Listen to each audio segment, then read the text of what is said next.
Hello students, so today we are going to start chapter number 10, that is international trade. Let's see what is the introduction part says. Natural resources have been distributed unequally among the different countries of the world.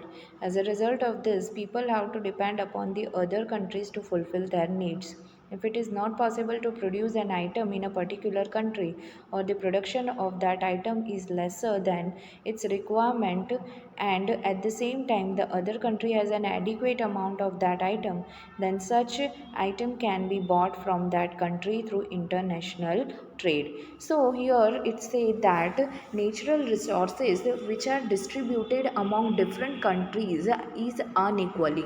Means some countries have particular mineral in abundant quantity, and some of the country do not have that particular mineral in abundant quantity. For example, Arabian countries are having oil well, but we are not having that much oil well. So what we are doing?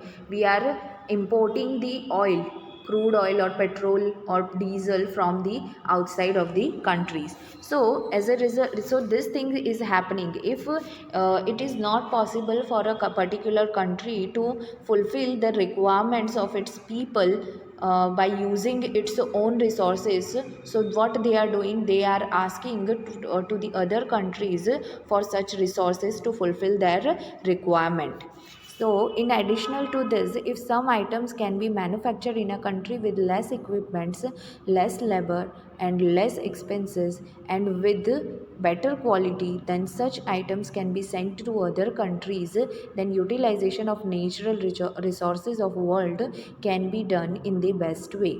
So, in addition to this, what it is written over here, that if a country is having resources in abundant form, so he can that particular country can use that resources by sending it to the other countries and can gain profit by using its own resources. So these resources could not get wasted.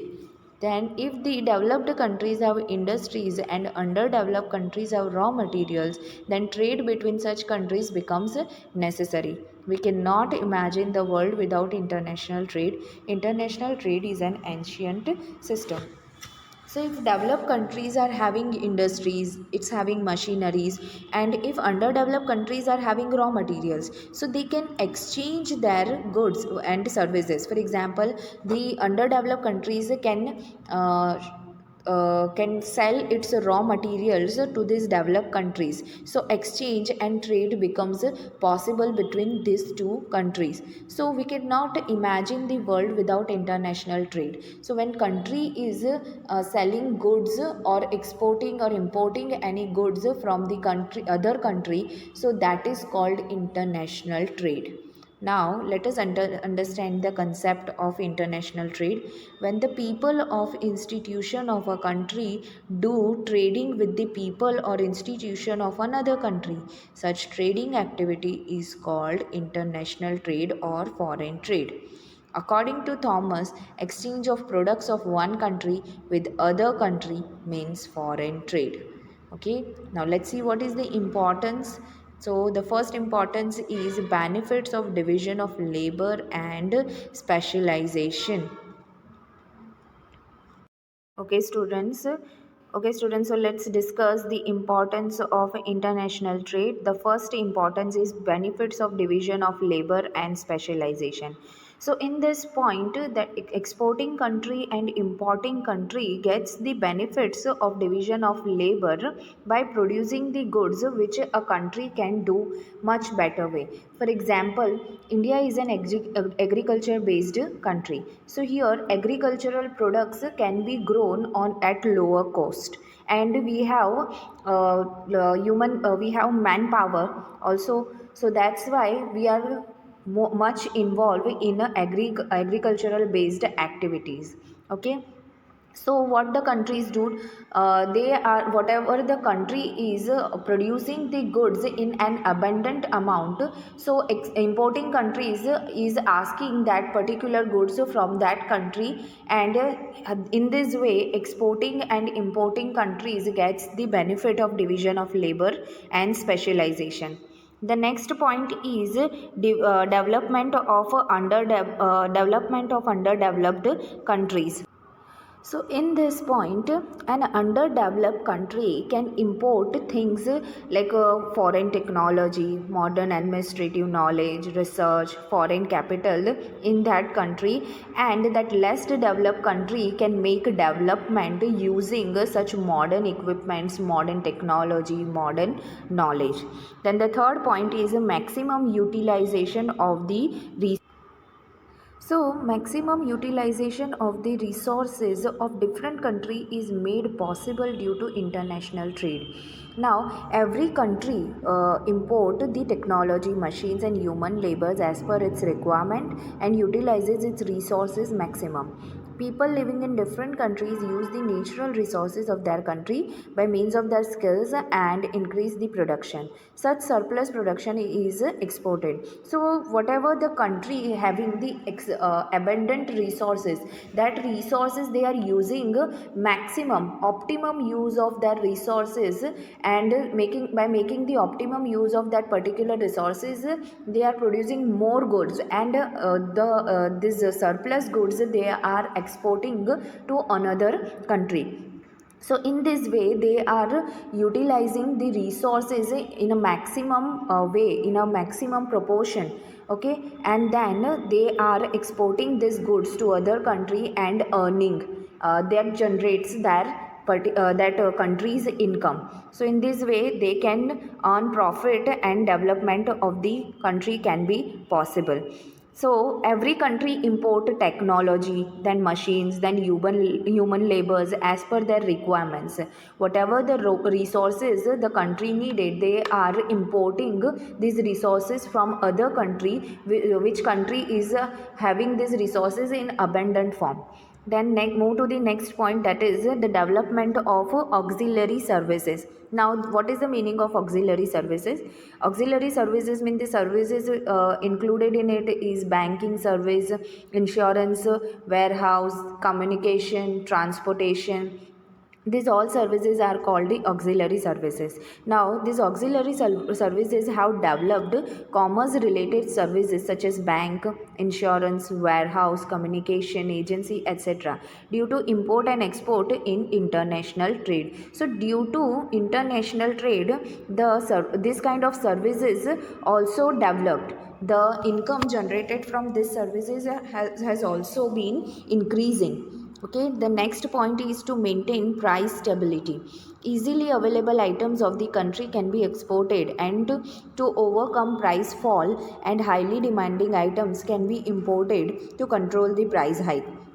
And in this way the price level can be stable by means of international trade. Through international trade, one country can maintain the price stability in the country. If the you must have learned in the economics that if the demand increases,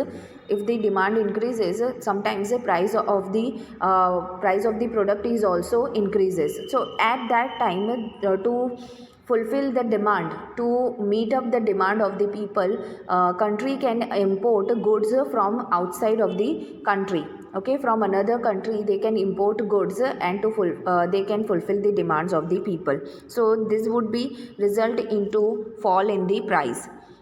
High standard of living. Competition can be seen among different countries in international trade. Just to stand in competition, each producer tries to lower the price and higher the quality of its product. The standard of living of people can be improved when they get good quality at low price. Now, to stand in the international trade, there is lot of competition, and to meet up with that competition, to be remain in that competition, what does the countries do, or what the producer do to meet up that, to just stand in that competition? Producer tries to lower its price and give the product of a higher quality. So you must have seen in the market that if there is lot of competition in the market, market. So the product, if the producer, what the producer do, producer lowers the prices to stand in a market, to be remain in the market, this competitive market. They lower the price of the goods and increase the quality, improve the quality of the product. So what happens ultimately, the standard of living of the people will improve if they will get the good quality of goods. Then move to the next point, that is exchange of culture, fashion and knowledge. Different countries come into contact with one another by means of international trade and can get information about one another and understand one another's culture, so that international cooperation and harmony can be maintained over a period of time. Thus culture, fashion and knowledge are exchanged among different countries.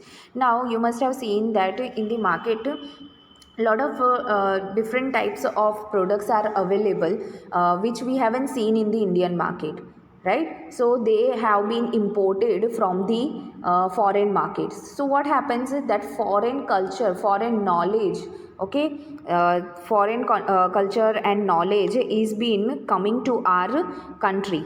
So in this way we are accepting the culture of another country, we are accepting the fashion, we are accepting the knowledge of other country. So due to international trade, cooperation and harmony are maintained over a period of time between two countries, and between two countries great or cooperative relations are great cooperative relations are established between two countries. So helpful in calamities. Next point is international trade gains more importance whenever there is a disruption in supply of goods due to man-made or natural calamities such as drought, earthquake, epidemic, cyclone, etc. In country like India, agriculture mainly depends upon rain. Agriculture fails when there is inadequate rain. In such condition, grains can be imported and the natural calamity like drought can be overcome. So in international trade gains more importance, okay, because whenever there is a disruption, whenever there is an obstacle in supply of goods, so due to any natural calamity or due to any man-made reasons, so one country can ask another country, or one country can import goods from other country, okay, to meet up the requirements of their people. For example, India is a country which is mainly depend on agriculture. What happens if rain does not come in a proper proportion? What in adequate proportion, if the rain will not come, the crops will fail. So in that situation, if the crops fail and due to inadequate rain, so country can import grains, or country can import whatever the products are needed by the people of it from the other country. So in this way, this we can come over through the scarcity of the goods through happen through the natural calamities. The next point is world as a market. Industrially developed and prosperous nations use superior technology and produce things on large scale. They are always trying to find out the potential market for surplus production across their borders. As a result of this, international market is developed. This way, many countries of the world enter the international market. Hence, the world becomes a market. World becomes a market. In this line explains that one country can easily trade with the another country. They can import or export goods from one another. So in large scale the production of the things are possible. So the whole world becomes the market for any country. Okay.